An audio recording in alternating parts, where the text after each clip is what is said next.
সাতক্ষীরা থেকে প্রকাশিত জনপ্রিয় নিউজ পোর্টাল দৈনিক সাতক্ষীরা দিগন্তর নাম ভাঙিয়ে সাংবাদিক আব্দুল্লাহ আল মামুনের চাঁদাবাজি। Desk news. জনপ্রিয় নিউজ পোর্টাল দৈনিক সাতক্ষীরা দিগন্ত এর শ্যামনগর উপজেলা ক্রাইম রিপোর্টার আব্দুল্লাহ আল মামুনকে উপকূলীয় অঞ্চল সুন্দরবন এলাকা থেকে বিভিন্ন স্থানে দৈনিক সাতক্ষীরা দিগন্তর নাম ভাঙিয়ে বিভিন্ন জায়গা থেকে চাঁদাবাজি করে আসছে বেশ কয়েক মাস। এই ঘটনার প্রমাণ দৈনিক সাতক্ষীরা দিগন্ত ডিএসটি টিভির সম্পাদকের হাতে আসলে তাকে দৈনিক সাতক্ষীরা দিগন্ত থেকে বহিষ্কার করা হয়। এছাড়াও সাংবাদিক আব্দুল্লাহ আল মামুন বিএনপির বিভিন্ন চেয়ারম্যান নামে মিথ্যা নিউজ করার কারণে সম্পাদককে মিথ্যা চাঁদাবাজির মামলায় জেলখানায় যেতে হয়েছে। সম্পাদক জেলখানা থেকে জামিনে মুক্তি পাওয়ার পর এই বিষয় নিয়ে তদন্ত শুরু করে। আব্দুল্লাহ আল মামুনের বিরুদ্ধে চাঁদাবাজির বিভিন্ন জায়গা থেকে অভিযোগ উঠে আসছে। ভুক্তভোগী মোহাম্মদ জালাল উদ্দিন, পিতামৃত নুরুল গাজী মুন্সিগঞ্জ সেন্ট্রাল কালীনগর থানায় মামলা করতে দেবে না বলে কিছু অর্থ নেয়। পারিবারিক জমি জমা সংক্রান্ত বিষয় নিয়ে দুই পক্ষের মধ্যে আপোষ মীমাংসার কথা বলে আবার অর্থ হাতিয়ে নেয়। মোহাম্মদ আকবর আলী বলেন, ভয় দেখিয়ে নগদ হ্যান্ড ক্যাশ টাকা নেয় এবং আব্দুল রহিম পিতা মৃত মোকাররম গাজী, তিনি বলেন তাকে চাঁদা না দেওয়ার কারণে এবং তার ভাইকে চাকরিচ্যুত করে আমি বর্তমানে ফ্যামিলি নিয়ে খুব কষ্টে আছি। আমাদেরকে মিথ্যা নিউজ ও হয়রানি করার ভয় দেখিয়ে দফায় দফায় অর্থ হাতিয়ে নেয় এবং রাতে বিভিন্ন বিচলি ট্রাক মিথ্যা অভিযোগ দেয়, চাঁদাবাজি করে আসছে। ট্রাক ড্রাইভার শ্রী সুশান্ত মণ্ডল, আমার বাড়ি মনিরামপুর উপজেলায়। তিনি বলেন, রাতে আমার যখন বিচলি ট্রাক লোড করি তখন ট্রাক ছাড়ার কিছুক্ষণ পর ফাঁকা জায়গায় আমাদের ট্রাক আটকে দেয়।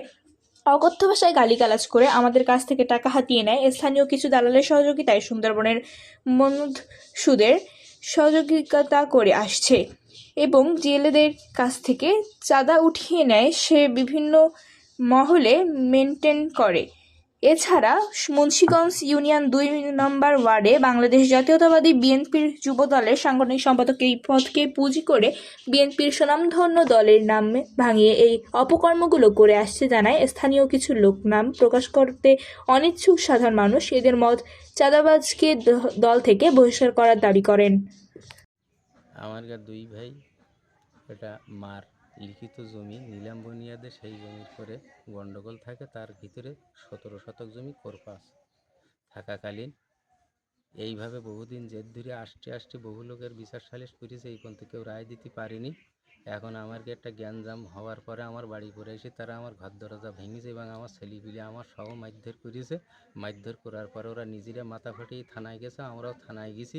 যাইয়ে সেখানে একটা বিচার সালিশ করলো।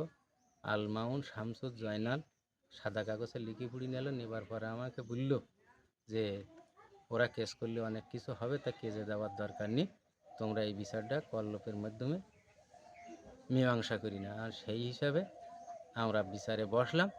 বিচারে কল্লোপ এসে বলল যে তোমরা প্লট অনুযায়ী মেপে এদের জমিটা ভাগ বন্টন করে দাও।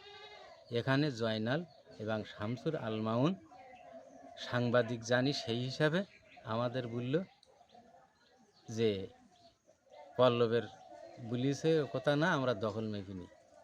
এখন দখল মেপি নেওয়ার পরে আমি সেখানে যাইনি।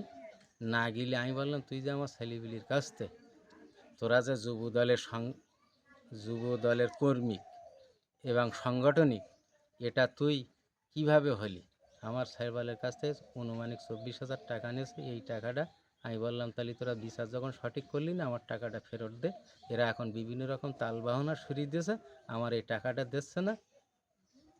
আর আমারও এক ছেলে যুব দলের কর্মী থাকা অবস্থায় এরা আমারও ছাড় দেয়নি। আমার কাছ থেকে এইভাবে দোপায় দোপায় 24,000 টাকা খেয়ে গেছে। নেবার পরও বিচারটা সঠিকভাবে করি না করার কারণে আজকে আমার এই ন্যায্য জিনিসটা অন্যায্য করে দিয়ে গেল। কিন্তু মাতব্বর ঠিকই বিচার করে গেল, সেইটা ওরা অন্যায় করে দিয়ে গেছে। ও জয়নাল এবং আল মামুন আমার শোনা যায় বিভিন্ন বহু ধরনের। আসসালামু আলাইকুম, আমি সাবেক সেনা সদস্য মোহাম্মদ রফিকুল ইসলাম। আমি সেনাবাহিনীতে চাকরি করে আসছি এবং গ্রামে বসবাস করি। সবচেয়ে একটা কথাই হলো, আমার যে দুই ভাগ্নে, তারা 8 বছরে